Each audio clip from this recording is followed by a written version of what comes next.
All right, so kicking off, tonight is in regards to Marvel Voices Infinity Comics Iceman 2022, issues 1 to 4, with optional Marvel Voices Infinity Comics The Holiday Special. Trigger warnings. Tonight's Comic Club will have mention and have potential discussion of homophobia, depression, and suicide, PTSD from mental abuse, gay conversion treatments, queer people being outed, and other similar themes. A lot of this isn't present in these 4 issues themselves, but they are important subtext to some of the characters and their journeys. These triggers will be limited to verbal mention, no visual panels depicting images from these other comics that are considered triggering will be included. A more general trigger warning is in regards to tonight's comics and exploration of parental-based trauma, practicing and achieving self-love, and coming out experiences. Also a general warning that tonight's slides have a hard PG rating with men in various states of undress. Disclaimer, there will also be discussion of various allegories in the text between mutant journeys and queer journeys. This is one potential queer story that some, not all, LGBTQIA+ people may relate to parts or all of. Neither the story in these issues nor any of my analysis can or should claim to be representative of all the stories in the queer spectrum. All right, with that hopefully sufficiently covered. First, note that Infinity Comics are special in-universe comics from some of Marvel's top creators that are formatted in a vertical format, perfect for reading on phones and tablets. The 4-part Marvel Voices Iceman rolled out weekly on the Marvel Unlimited app in, I believe it was August 2022. I deleted that part, apparently, of the sentence. And I believe it was one of their earlier trials, potentially even with the in this format. So, yes. So, Luciano Vecchio is the writer and artist for this digital exclusive run of Marvel Voices Infinity Comics Iceman. The Argentinian Luciano has also done work for Marvel on Champions, Marvel Voices, Edge of the Spider-Verse, Wiccan and Hulkling, the 2018 Ironheart series, and for DC on their Multiversity Teen Justice 6-issue miniseries. They were one of the contributors to the DC Pride 2021 anthology and to some of the Super Sons comics. Luciano is also credited on the DC website with doing art for a handful of their animated series tie-in comics for Young Justice, Beware the Batman, and Green Lantern the Animated Series. Luciano is the creator of the creator-owned independent comic Sereno, published through CEX Publishing. They're also quite an avid artist over on their Instagram with a unique art style. Their Instagram link URL is included in the bottom of the current slide. I would highly recommend, if you're enjoying the visuals that you are seeing, to follow that account, because my goodness, he does a lot of not just official artwork, but also a lot of fan artwork, which most of these actually are. So you would regularly see content in your feed of such quality. Just as a quick promo for Sereno. Sereno issue 1 introduces readers to the city of Utea, where magic and science intertwine by night, and as guardian Sereno, the mystic master of light, must defend Utea from an evil conspiracy set on transforming the city. Sereno must battle an avatar of paranoia, a shepherd of nightmares, and a cult of hate, all while resisting his attraction to the super pack burglar, Ruffian. Anyway, back to the promotional bit over. Luciano's first X-Men experience was through Iceman themselves in the Spider-Man and His Amazing Friends cartoon as a kid. For those unaware, Spider-Man and His Amazing Friends, which originally ran from 1981 to 1983 for a total of 24 episodes, saw Spidey, Iceman, an original creation for the show Firestar, used in place of the Human Torch because of a rights issue, working and living together to defeat crime. Firestar later became a canon character in comic books, is included in issue 4 of this run as a nod to Iceman and Firestar's connection in the animated series that first exposed Luciano to mutants. After Spider-Man and His Amazing Friends, young Luciano read a range of translated versions of comics from Spain or Mexico of random comic arcs, jumping from classic Uncanny X-Men 168 to 90s Jim Lee era and back to Days of Future Present, while watching the 90s cartoon on TV and later X-Men Evolution and the first X-Men movies. By the time Luciano was fluent in English, he followed everything Grant Morrison did, so New X-Men was his ultimate entry point to what was the current mainstream back then. Luciano got the opportunity to explore Iceman's life as a solo superhero in an Infinity comic series as a direct offer. Even though he works for Marvel primarily as an artist, he had previously expressed interest to editors in writing too, using creator-owned work as writer/artist as proof of his writing and art ability. Luciano's first Marvel writing credits were Marvel Voices issue 1 and Marvel Voices Pride issue 1, in short stories about LGBT plus representation in the Marvel universe and in the superhero genre, which is Luciano's favorite field to work in. And to be honest, when his editor on Iceman, Sarah Brunstad, offered him the chance to write and draw an actual miniseries, it took Luciano by surprise, and he always said no out of insecurity. He shook off the insecurities and started working full gear on a pitch that became the story that you have read. In regards to getting to write a queer-centric story for Iceman, Luciano is quoted saying, "This is who the character is, and queerness is an integral part of his life, relations, and worldview. It's just there, everywhere, even if the story explores other themes. It affects all aspects of social life, his love life, friendships, family, his role in society as a public figure, and even with the villains he crosses paths with, and it happens to us in real life. This is a comic that might touch deep issues, but most of all, it intends to be a fun and enjoyable read where queer people get to be the lead. And while it doesn't try by far to represent the whole LGBTQ plus spectrum, it is a comic honest to Iceman as a character and to me as a creator, and I hope that it will be accessible and enjoyable for any reader, regardless of identification." So, these are some of the earlier fan arts that Luciano did in the couple of years leading up to getting the gig doing this particular run of comics. So he's emulated a lot of different styles that Iceman has had in previous runs of comics. For example, the one where he's shirtless with the open jacket, that's from the Grant Morrison. Yes, that is true. Yeah, so basically below the Grant Morrison look in the black leather is the outfit where he's wearing the little white crosses on like his calves. That's his X-Men Blue outfit. The one to the left, I think, might have been an earlier prototype slash fan art of a potential Iceman costume that he was toying with. And then to the right of that, I have no idea where the one with the black armband comes from, honestly. Next to that is another early prototype, I think it is Iceman, and then on the far bottom right is like one of his iconic like 90s Jim Lee era outfit, and then above that is his all-new X-Men outfit, which I very much like as well. Yeah, what do you think? Everyone's had a chance to appreciate that? I will put a copy of the slide up in the Comic Cast channel afterwards. So in an interview where Luciano drew, when Luciano was asked how he drew inspiration for Iceman's new look seen in these issues, Luciano said, "I wanted to encapsulate iconic elements from across his history, and I admit I'm not a fan of making him spiky, so I focused on what else defines him visually. I started with the basic silhouette with boots to anchor to his first appearance. The full bodysuits of young Iceman in all new X-Men are some of my favorites he's worn, so I wanted that costume format, but keeping it full white so the visual doesn't change too much when he's being frosted up versus not. The X's around the ankles came from the all-new X-Men costume too, but adapting it to the current typography, and the X brand leading to playing with the X and I shapes as blue highlights here and there, and combining them to create an ice logo. And of course, I'd given him the facial hair, lazy scruff we were promised for so long, as soon as I got the chance." So yeah, that was just basically I found one really good interview that Luciano did with AIPT, which is a really good like sort of like comic website, like comic reviews and stuff. And yeah, I just found that was an interesting piece of yeah, interesting to see how he came up with the design for it, basically from sort of an artist's perspective. All right.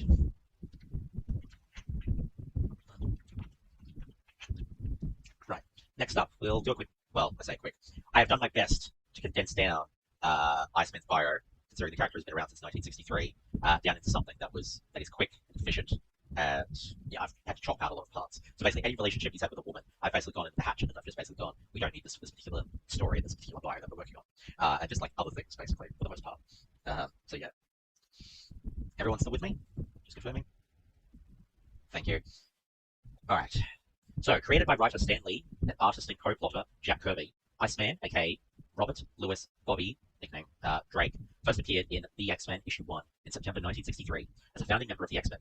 Bobby was the youngest member of the original X-Men lineup, consisting of himself, Cyclops, Jean Grey, Angel, and the Beast, all under the tutelage and leadership of Professor X.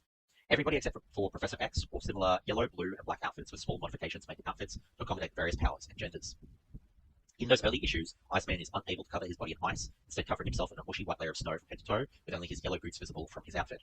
Iceman was originally conceived by Stan Lee as a copy of the Human Torch, a jokey comedic character the other team members didn't take overly seriously, but had a heart of gold, except with the opposite element for his power set. Bobby was often self-conscious about how much younger he was than the rest of the original lineup. Bobby's abilities are to manipulate ice and cold by freezing water vapor around him.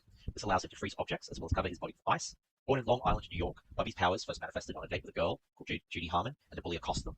Casing the bully in ice, the local townspeople, hearing the incident, form an angry mob, with the local sheriff putting Bobby in jail for his own protection. Professor X and Cyclops, after a discussion with Bobby and his parents, take him to Xavier's School for Gifted Youngsters. After quitting the X-Men in X-Men 94 and 1975, Iceman and Angel next joined the Champions from 1975 to 1978. Originally conceived as a Heroes on the Highway action series, an editorial requirement that the team must have a woman, a strong man, and at least one character with their own series, saw the series concept morph into a team book with Black Widow, Hercules, and Ghost Rider added to the roster. The Champions was a book riddled with production issues, frequently missing deadlines, causing erratic publication of 17 issues over 3 years, during which time 12 different writer, penciler, and inker combos were cycled between. Sales of the book were low, and the book became a place for industry newcomers to wet their teeth. A common criticism for the Champions was that the team lacked any sort of theme or reason for the members to continue working together. Loose plot threads left by the last issue were wrapped up in Peter Parker, Spectacular Spider-Man issue 17 and 18 in mid-1978, in which the Champions disband. The Champions book that Marvel started publishing in 2016 with the likes of Ms. Marvel, Amadeus Cho's Hulk, and Cyclops bears no connection to this 1970s team. That last bit of Champions, largely irrelevant, but it's a piece of trivia that I love, so I get to include it. Anyway, after the Champions disbanded, Bobby Drake then retired from life as a superhero to earn a college degree in accounting, until dragged back to the world of superheroing as part of the New Defenders from 1983 to 1986. After Doctor Strange, the Silver Surfer, the Hulk, and Namor, the Submariner, had left the Defenders, it was up to Valkyrie and newcomer the Beast to rebuild the team with Iceman, Angel, Moondragon, Cloud, one of the first gender-fluid superheroes, and Hellcat and Gargoyle. After the Defenders disband, Bobby Drake embarks on his career as an accountant. The original X-Men, including Iceman, reunited to form the superhero team X-Factor unrelated to the singing competition show, FYI.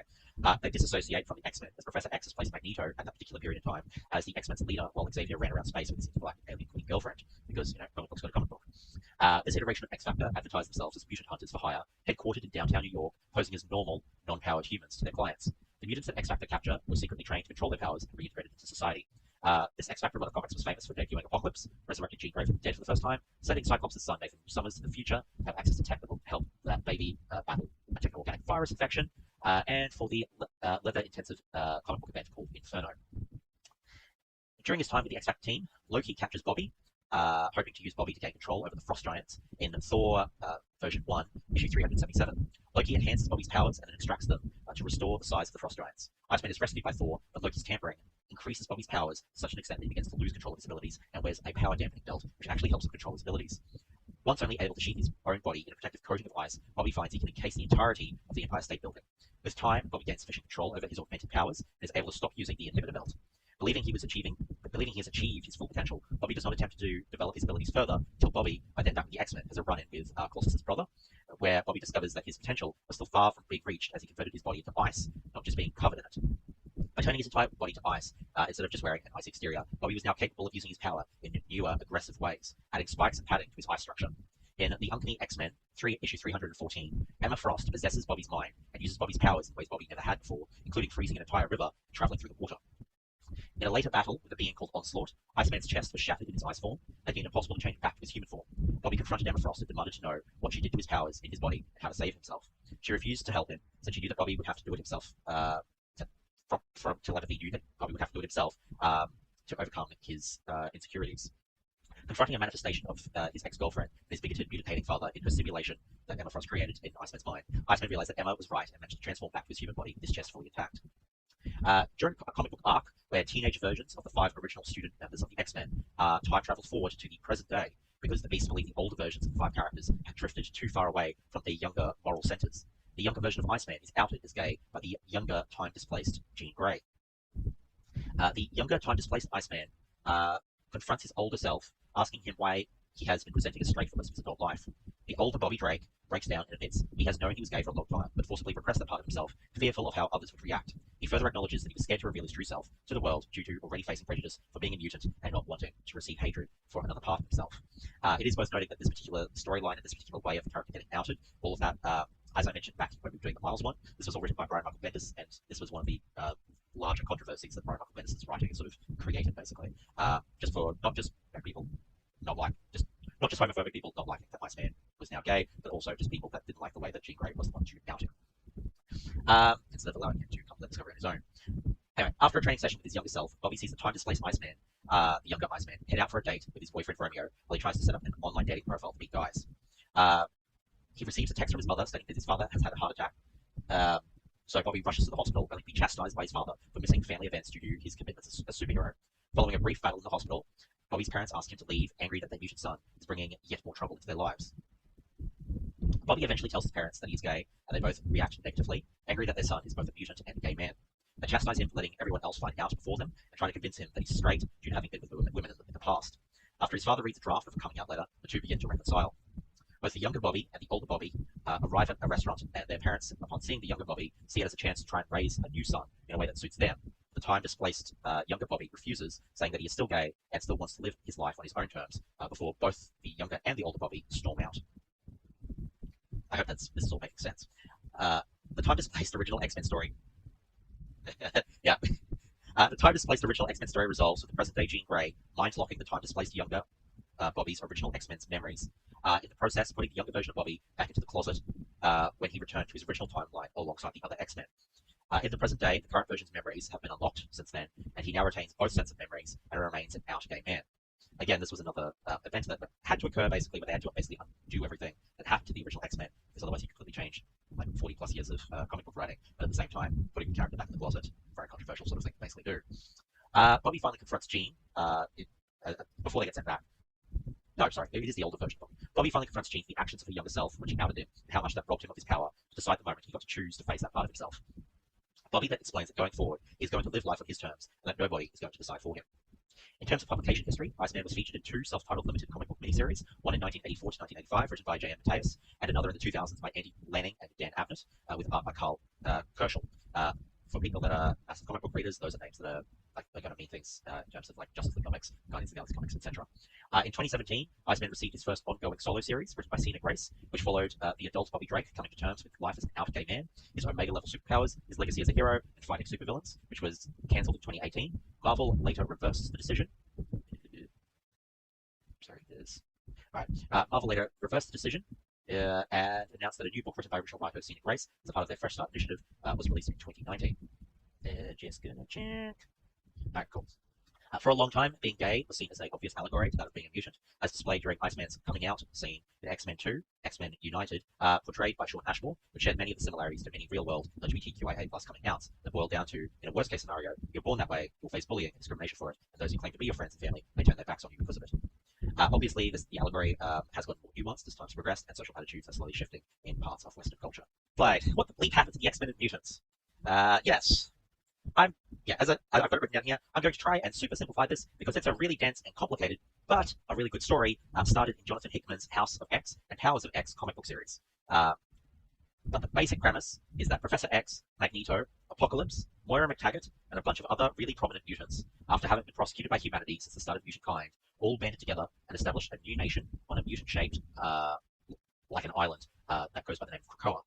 The island was the island was made as a welcoming refuge and place to live for mutants from all nations, and they worked to establish themselves as a new country in world power. They established trading companies that conducted business on the world stage and sold life-altering plants that could heal humans. They cheated death for the majority of mutants through a special resurrection protocol, combining plants that naturally grew on the island with the powers of 5 different mutants to resurrect deceased mutants, including ones thought long deceased. This procedure was not replicable for humans, but one of Krakoa's main exports, as previously mentioned, is a healing medicine derived from a plant that naturally grows on the island and has many beneficial healing properties for humans. There are a couple of exceptions to the resurrection protocol in terms of who can be resurrected, a major one being Kate Pride, being immune to the effect of all Krakoan plants, which I'll touch on in a little more detail in a bit. So the Krakoan nation grew a plant that, when planted across the world with new seedlings, created a new transport network between the island and any other place where a plant gateway had been installed, interconnecting the entire mutant population. So think like the Stargate show, but instead of using alien technology, using organic plants that grow on a mutant island. Yeah, and you basically walk through one gate and appear at a different location. Mutants could either work in growing Krakoan society, whether through business, politics, bartending, etc., use Krakoa as a haven and spend all day partying, or could live lives in nations accepting of mutants and transport to the island occasionally, like Iceman is doing in this comic. There are certain human-run nations that were especially displeased with the existence of mutants and despised the idea of them creating a new superpower nation, especially once they started doing things like creating a teleportation gate on Mars and terraforming the planet to be habitable as a second population hub for mutants, which Iceman had helped perform the terraforming of. The X-Men books in recent years have explored a lot of different aspects of this story, from the global politics to pondering the nation's spirituality and soul, with death removed, to how Krakoa can operate in both legal and black market spaces to build monetary capital. Romeo. Created by Dennis Hopeless Hallam and Javier Rodriguez. For the record, Hopeless is his nickname / pen name. I'm not calling him Hopeless, just to be clear. Romeo first appeared in the Jessica Drew 2016 Spider-Woman series, issue 10, when his latent inhuman genes were activated by the Terrigen bomb's Wandering Cloud. As a brief explanation for those who don't know, and I do mean brief and super simplified as it isn't super relevant to this comic, Inhumans are similar to mutants, where their powers are activated by a gene in their DNA, except whereas most mutants' abilities are triggered by hitting the onset of puberty, Inhumans' abilities are triggered by exposure to an alien Terrigen mist, and this same mist can prove fatal when mutants are exposed to it. Anyway, back to relevant Iceman-related content. While Bobby is exploring his sexuality in All New X-Men 2015, issue 13, he and his friends went to a gay bar in Miami. After striking out with several men, Iceman fled the club and bumped into Romeo in the alley outside, the two having immediate chemistry. Their first meeting is on the slide on the left-hand part, with Romeo pulling Bobby out of the garbage. Yep. Romeo and Bobby had a subsequent conversation that was somewhat awkward. At the time, tensions between the Inhuman... Romeo and Bobby had a subsequent conversation that was somewhat awkward. At the time, tensions between Inhumans and mutant kind were high due to the threat of the Terrigen mists and what they posed as a threat to what remained of mutants. Still, Romeo made it clear he was more than just his Inhuman label, and at the end of their encounter, he gave Iceman his number. Although tensions between the X-Men and Inhumans started to boil over, Iceman and Romeo pursued a romantic relationship and went on several dates, including running on a mountain and playing laser tag. Then, during the comic book event Inhumans vs. X-Men in 2016, Iceman made a major decision about his relationship with Romeo. When Iceman and the X-Men attacked the Inhuman home of New Attilan, so the Terrigen mists that threatened to extinct the dwindling remaining mutant population could be destroyed, Bobby turned against his allies and fled with Romeo, sharing their first kiss as they ran away. That panel is pictured on said slide. The relationship fizzled out when Bobby believed Romeo had ghosted him, and then the younger Bobby was returned to his correct place in the timeline with his memory wiped. The relationship fizzled out when Bobby believed Romeo had ghosted him, and then the younger Bobby was returned to his correct place in the timeline with his memory wiped. A romance with the present-day version of Bobby that's older would have been inappropriate had they seen each other again due to the significant age difference. Romeo's powers are empathy-based. It's also worth noting that even though Romeo was created way back in 2016, Romeo, as of yet, still does not have a last name, which is a little frustrating. Next, we're going to talk about Christian Frost. Just as a major heads up for everyone, this is very much going to be where all the trigger warnings that I've spouted off at the start are going to come into effect. Alright, you've been actually warned. So, Christian Frost, created by Grant Morrison and Phil Jimenez, first appeared in 2003 in New X-Men, issue 129, and these days goes by the alias White Bishop. He is the brother of Emma Frost, aka the White Queen, who is a rather prominent mutant in the X-Books, one who has been both a villain working for the Hellfire Club and as a hero working for the X-Men. They have two other siblings, Adrienne and Cordelia Frost. They are the children of one Winston Frost. So Christian's abilities are psychokinetic force manipulation, being able... Oh, good, Dolphin. Christian's abilities are psychokinetic force manipulation, being able to call and materialize energy from the astral plane and project it as destructive material energy psychic blasts, causing both physical and mental damage upon targets. He can also use them to create psionic energy constructs. In the 2003 solo Emma Frost series, when Christian's father, Winston Frost, learned Christian was gay, outed by his sister Adrienne intentionally, Winston threatened to disown Christian if he didn't straighten up. Christian defied his father and left the family, only remaining in contact with Emma and getting back together with his boyfriend at the time. Winston the father retaliated by using his great power and influence to have Christian's boyfriend framed for a crime and deported. Christian became deeply depressed, attempting suicide, and began abusing substances given to him by his sister Cordelia. Emma Frost, still a teenager and not the baddest powerhouse comic character that readers know today, became very worried for Christian and asked their father to get him help.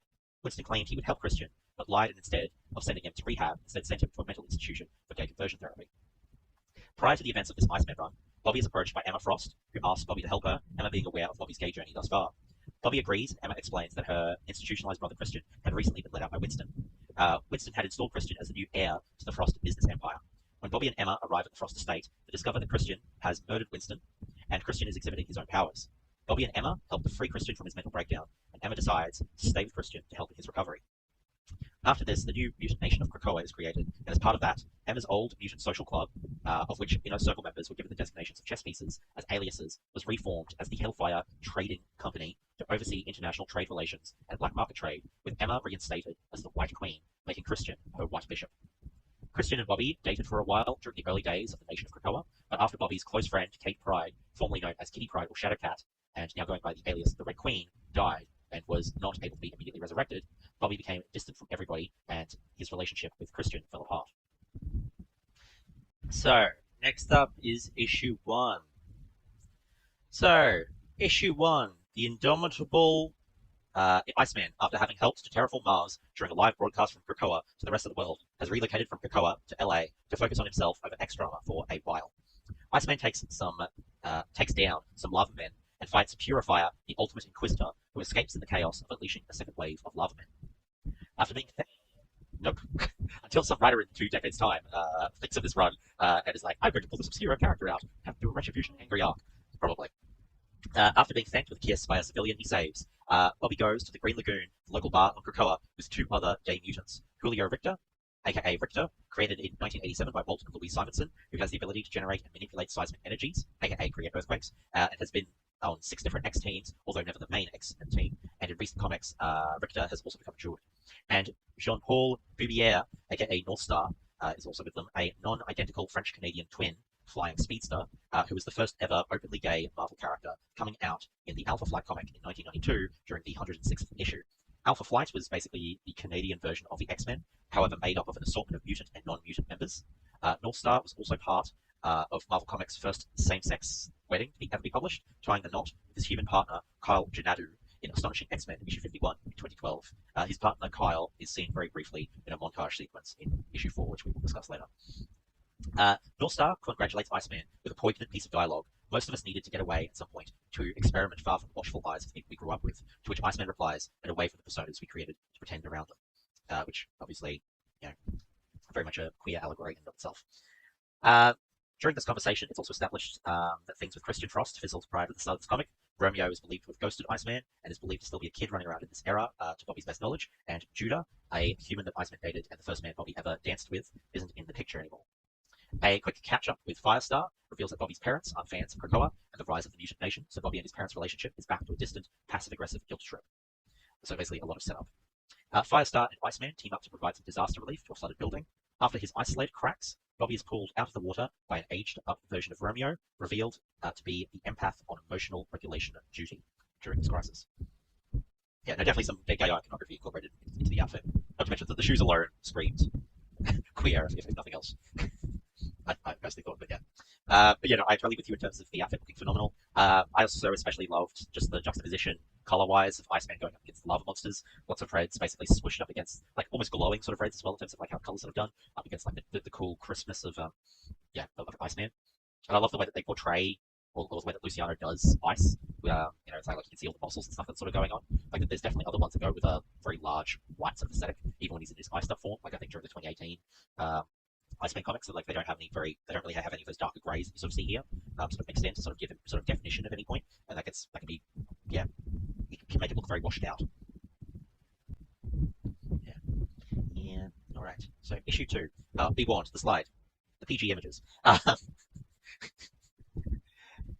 Anyway, so issue 2, Bobby and Romeo reunite, both in terms of catching each other up on their lives and in the fornicator sense.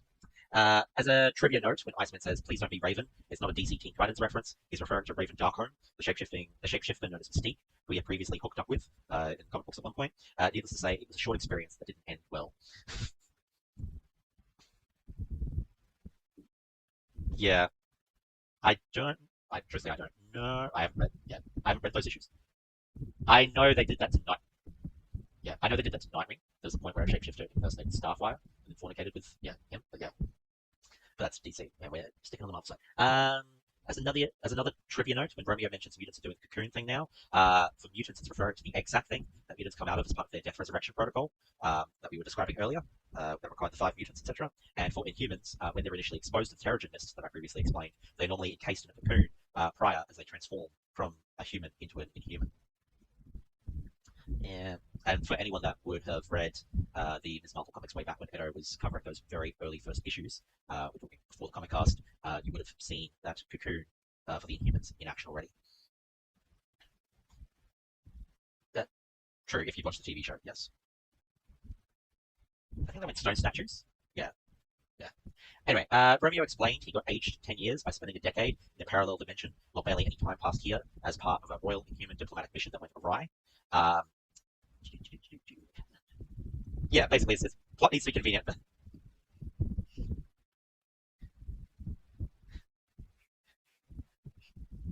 Yeah, I mean, yeah, exactly. Well, at that point, it's fine because neither of them are minor, but yeah, minus. But yeah, it was only problematic. But yeah, exactly. Bobby is approached by. Sorry, no. Bobby explains the events of the younger version of Bobby going back in time, willingly erasing his memory, his personal growth, him realizing his gay truth, and happiness to. Sorry, no. I'm going to restart the sentence again. Bobby explains the events of the younger version of Bobby going back in time, willingly erasing not just his memory, but all of his personal growth, his gay truth, and his happiness in order to preserve the timeline, which Romeo wouldn't have known about otherwise, having already been time displaced by that point in time, and no longer being in the same timeline/dimension.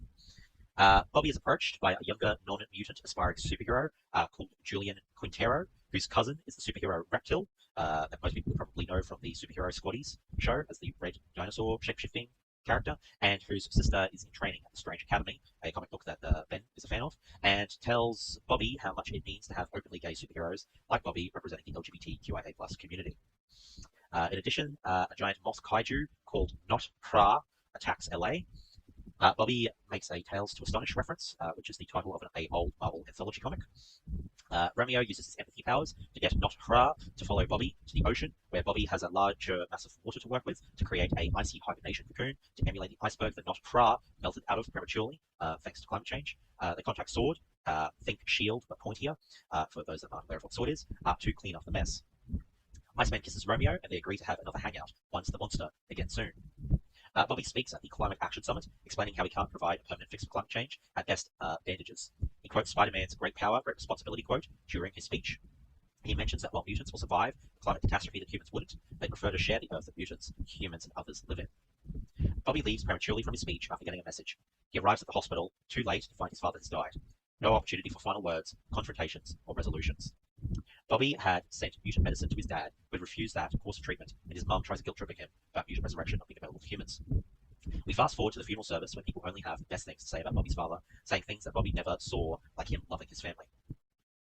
Bobby calls somebody who has their own contentious relationship with their deceased father, Christian Frost. Uh, as, a, as a production note, when writing the resolution to decades of tension between Bobby and his father, Luciano Vecchio, the writer and illustrator of this comic, wanted the series to be an important chapter in Bobby's life, and this is something we all have to deal with sooner or later. It was a dynamic and a constant that Luciano felt had run its course in Iceman's life. Luciano knew he wanted it to read as anticlimactic and out of the blue, and as it usually is in real life, and focus on the confusion and irresolution that is left behind, and how Bobby deals with that from now on. Jokingly say, structurally, I did find it very hilarious that Bobby starts off in bed with a man and finishes the issue in bed with a man, and a different men. Yeah. I think also visually, like, I loved the visual style of how they portrayed the father passing away. Like I've shown as many of the panels as I can, sort of like in the slide, whereas like you see the flat line on the black, and then you just see the silhouettes of everyone in a hospital bed. You know what each of those things actually is, you know, and just the mutantness of like everything, of just like the way that Bobby's face is portrayed basically when he's just they're sort of like numb for the most part.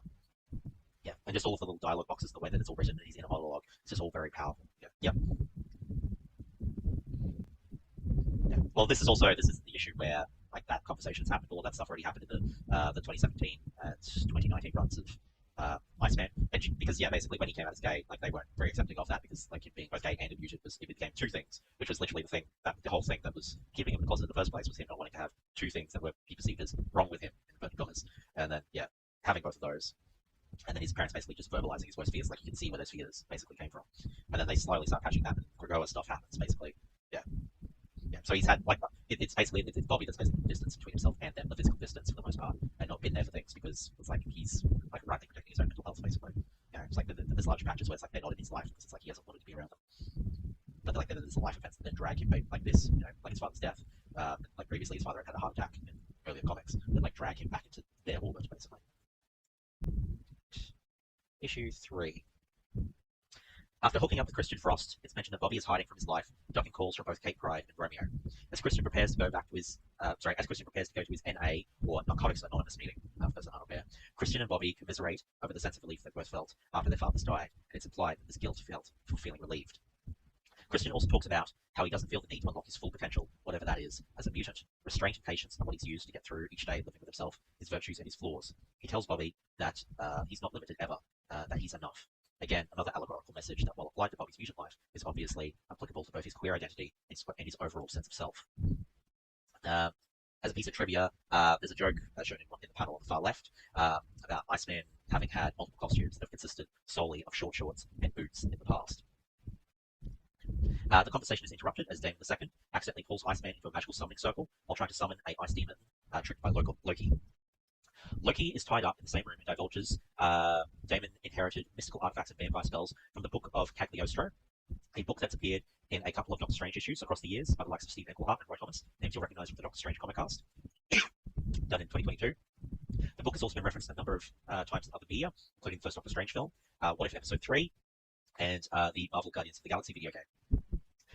Iceman is apprehensive about releasing Loki after their last encounter, when Loki used him as a battery. As mentioned earlier regarding Thor issues 377 to 378, and X Factor issues 17 to 19. Loki mentions being a different person now, but Iceman can only partially free Loki, unable to break through the final shackles. Panicking, Damon conjures a customized mirage of Jotunheim, with a wild wraith combining Loki's biological father, Laufey, king of the Frost Giants, and Bobby's human father. Bobby references having fought Frost Giants before during the Marauders comics, a X-book set during the Krakoa era of the X-Men. There's also a reference thrown in that when Iceman is uncertain and wants to look badass, he grows spikes, to which Loki retorts, maybe if it was the 90s, which is referencing Luciano Vecchio's dislike of Iceman's spikier looks. Loki lends his Frost Giant crown and a wizard staff to Iceman to give him a power boost. Iceman, or Ice Master, as Loki refers to Bobby, with power-ups, brushes off at insults from the Wild Wraith and monologues to work through the unsaid emotional baggage he has about his father. The most biting line of which might be, You said you loved me. If you did, how come I never felt it? The Wraith vanquished, Loki finally picks the locks to his shackles. Iceman stops Loki from stabbing Damon, pointing out the kid is suffering and needs help, not punishment. Loki compliments Iceman, and the God of Mischief reveals that he used motivational trickery and that Loki can't actually grant magical power. The power boost was from inside Bobby all along. The issue ends with Bobby feeling empowered. It included a couple of panels as well from that Thor issue where Loki and Iceman have a close interaction. Next issue, issue 4. Iceman is seen taking down a number of supervillains. One villain, Tyros, or commonly referred to as Terrax the Tamer, a former Galactus herald, has found a speck of Black Winter, a piece of Cosmos Ether from the 2020 Thor comics. Silver Surfer and Iceman, as previously mentioned, were in different eras of the Defenders, and finally get an opportunity to team up. During the battle, Iceman regrows his limbs and freezes space-time at a quantum level around him, pushing his limits too far. Several days later, at the South Pole, Firestar, Northstar, Christian, and Romeo team up to help Iceman gain control of his powers again, including a moment where one of Bobby's lovers encases his psionic astral projection around one of Bobby's other lovers to get Romeo close enough to use his empath abilities, which I'm sure has some subtext I'm not deeply dissecting enough. Romeo uses his powers to make Bobby feel the truth when Romeo says, "You are loved." A powerful message, one everybody deserves to hear, but particularly relevant subtext to the queer community in this instance. It's a message that many in the queer community, after internalizing a lot of external hate from the wider world, which frequently turns into various forms of internalized self-hatred, often have trouble hearing, let alone accepting or believing. And just to clarify, I'm not speaking for every gay or queer person, nor am I saying it's applicable to every LGBTQIA+ person, just noting a widely known recurring commonality that many have experienced. The words are felt by Bobby, and he's finally able to let go of the power and power down, crying deeply, Romeo hugging him, telling him it's okay now. Montaging forward, we see Iceman trying to live life fully, beyond his struggles and fights, embracing his humanity in a positive sense, dancing at a gay party with his friends, seeing that Damon getting help from Christian has brought Damon to a more stable, mentally healthy place, who thanks Bobby in his part of seeing that Damon needed help and calibrating his response and reaction accordingly, back in issue 3. We see Bobby with his mum at his dad's grave, mentioning he doesn't want to keep thinking of himself as a different species from his own family. They're holding hands, a promising start, potentially repairing the fractured bond between mother and son. We also see Bobby agreeing with Romeo that they'll go on one date at a time, seeing where the relationship will go. The final part of Bobby's inner monologue, which I personally just found so poignant and apt, is: progress is anything but linear. Sometimes life is more like my ice slides, full of ups and downs and spins and twirls, but always moving forward, and I'm here for the ride. A message that's full of hope and optimism for the future without sugarcoating it. And as another note, just as a side note, I noted that it was very emotionally mature for Christian to know and not have ego about knowing that in that particular moment, Christian wasn't the one that Bobby needed to be brought out of the South Pole where he was overpowered, but Romeo was the right person. Like, that is a hard thing for any person to admit, that they aren't the one that is best suited for helping somebody else that they care about, especially somebody that they're romantically linked to.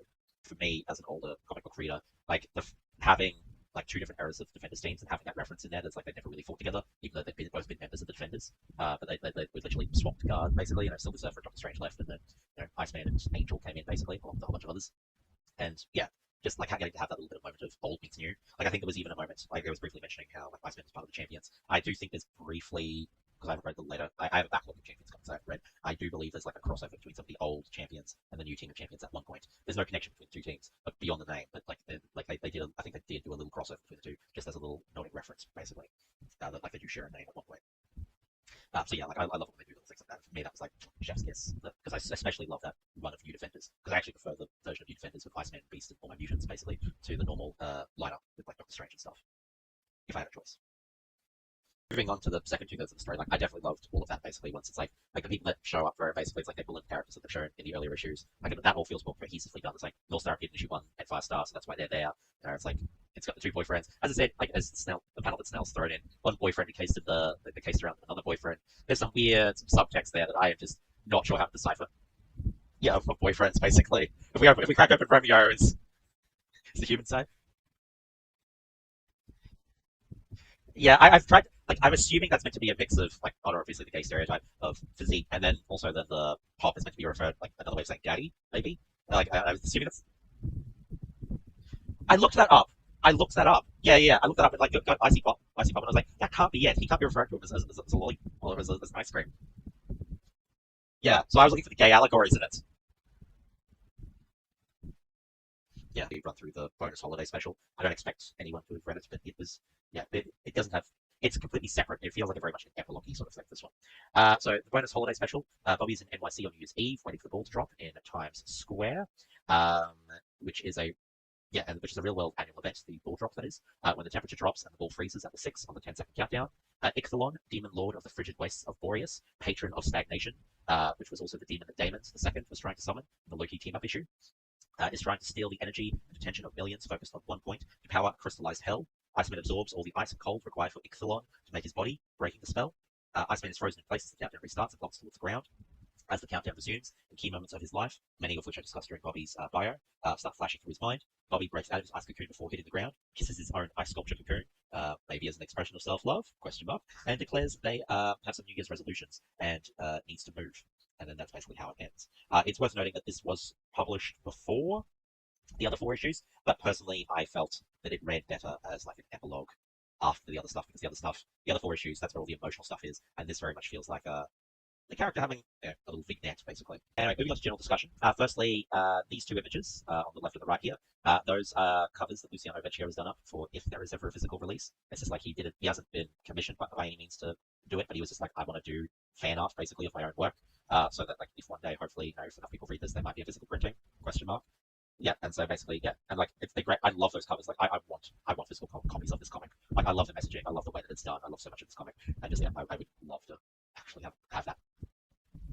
And also find these covers, as I said, on the Instagram. As I said, if you like his art style, very much follow his Instagram, because as I said, he does a lot of character work in that particular art style. It's all beautiful little character things, and they're Marvel DC characters that you'll recognize, basically. So yeah. And I'll throw up the slide with his Instagram link to the Comic Cast channel afterwards. In terms of general discussion, I've got a couple of other interview questions that he was sort of asked, which I'll read out quickly before we get into actual thoughts. So Luciano was asked, in your Infinity Comics, you seem to enjoy playing with the scrollable comic format and the unique possibilities it offers compared to page-by-page comics. What were some of the things you had to learn / adjust to for these projects in terms of art and storytelling? And did you have to keep a possible print release in mind when mapping out the individual episodes? Luciano responded, I had my doubts at first about the format, since I worked before in different experiments of webcomics, like the previous incarnation of Infinity Comics, which was a semi-animated tapping experience, or another that was a continuous horizontal scroll, and neither felt like they fully worked for me. But this vertical scroll, once I started working on it, I liked it more and more. The reading experience mimics what we otherwise do with our phones all the time on social networks, so it became very intuitive and offered unique narrative tools. I started the assignment hoping for a possible print release and trying to think of both, but then I decided to focus on things as they are at the moment, put my full effort on what works best for digital. I trust it will translate perfectly to print format if and when the time comes. And then when asked, how do you hope readers view Bobby Drake after reading your series? Luciano responded, with love, respect, admiration, and identification as the full-grown hero and iconic brand he is on his own. Anyway, in terms of my thoughts, I was very much left grateful that we got as much as what we did, because like the fact that this solo series happened wasn't a given, especially considering it's this weird new digital format that is still growing and adapting, and who knows how long it lasts within the Marvel Unlimited app. But I was just so thirsty for more content too. I could have read another 100 issues by Luciano Vecchio with this particular art and writing style, and the fact that this is all that there is basically of this particular version of the character, this particular art style, is so frustrating. Like I would have loved, if this had been, say, double the length, so that they could have fleshed things out, so that things could have flowed better, so that they could have explored these things more. And like I would have loved to have seen what Luciano's take was, story-wise and art-wise, with this character in further adventures. Whether it was more personal growth or just new things that the character was tackling emotionally, etc. So grateful, but also frustrated that this is all we get, and the fact that I can't get my hands on any piece of physical artwork or any physical release of this comic that I can have on my shelf or have displayed. It's just so goddamn frustrating as well in its own way. Like this the Tim Drake, like Robin stuff, like this is up there, like emotion wise, like with like the Heartstopper stuff, like what the Heartstopper stuff is for other people. Like I very much this stuff here that is very like deep and like very much clicked with certain aspects of me. So like very much appreciated that. Anyway, where has Iceman gone from here? For those wanting to read came next for Iceman solo adventures, I recommend checking out Astonishing Iceman. The first 3 issues are available from all good comic stores and are purchasable digitally through Amazon for the Kindle app, which does work on non-Kindle devices. It is worth noting that he does go through a major event where he kind of gets, basically, between Astonishing Iceman and the end of this series, he attends something called the Hellfire Gala, which is a thing that Krakoa holds on an annual basis where they show off something big. Basically, at the second one, that's where he did the terraforming of Mars, along with the help of Storm and a few other massive mutants.